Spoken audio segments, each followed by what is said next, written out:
Hello and welcome back to a slightly different version of JBCTR. So today I'm at a test day. There's loads of manufacturers here today. So I'll be doing a slightly shorter review of a mini JCW Mini. I've got the time to show my love what it's all about. Fading up, fading down below the laser guns. The JCW Mini hatch is one of those cars that's been around for a long time, and each new model has been a case of evolution rather than revolution. And for good reason. The Mini is a fantastic little car, and the JCW version just adds more fun to an already brilliant car.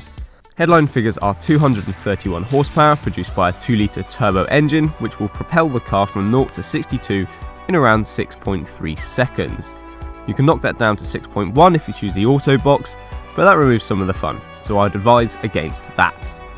Now on the inside, it's very much business as usual in terms of Mini. The styling hasn't changed really since they brought it out, although it feels a bit more premium since the first ones. These seats are the optional half leather seats, which are exclusive to JCW. I think you can pay extra on the Cooper S's for them, but anyway, these are the JCW seats and they look, at least, very nice. We'll see how they are out on the road.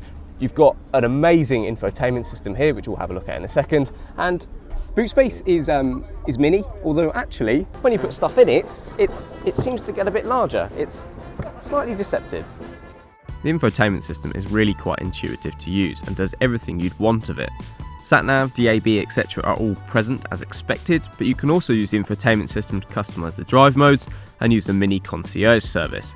Although, bear in mind that the concierge service is an additional annual or monthly cost. Oh, and one last thing to mention about the interior is the optional head-up display, which I think is really quite cool. And before we go for a drive, let's hear the exhaust.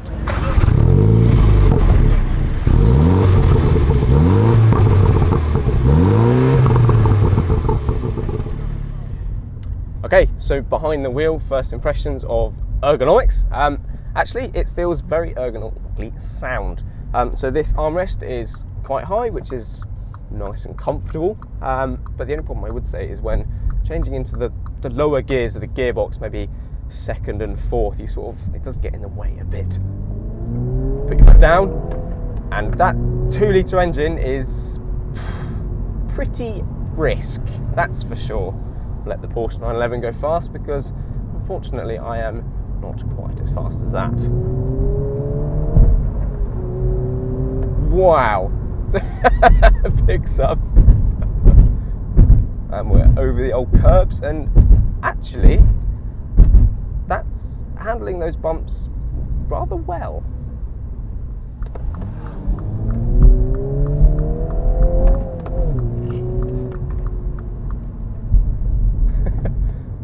Wow, handling, wow, you can really chuck it in, and when you feel the back end starting to go, you can just grab it. Wow, this thing's cool.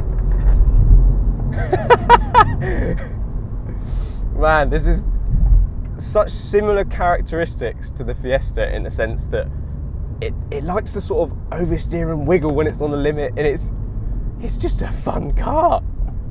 And then not only that, but it feels premium. And then when you want to chill out and just relax, it's very amicable in here indeed. It's really quite chill. So there we have it, my first experience of a Mini Cooper John Cooper Works, and all in all it's really quite a fun car. Now one thing I wanted to show you that I couldn't quite show you out on the track is the heel and toe, and it is actually almost perfect to heel and toe, which just makes a small car like this just so much more fun. What a cool car, I like it. So there we have it, that's my review on the Mini JCW, and I really liked it. It's like a more expensive, more posh version of my Fiesta.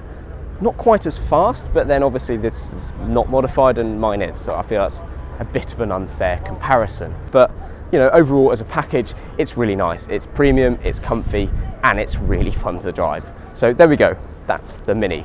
So with that, we'll leave it there. If you want to see more of me and my car content and all of that, feel free to subscribe, and if you enjoy this video, give it a thumbs up, and I'll catch you in the next one. There goes a sight from my soul.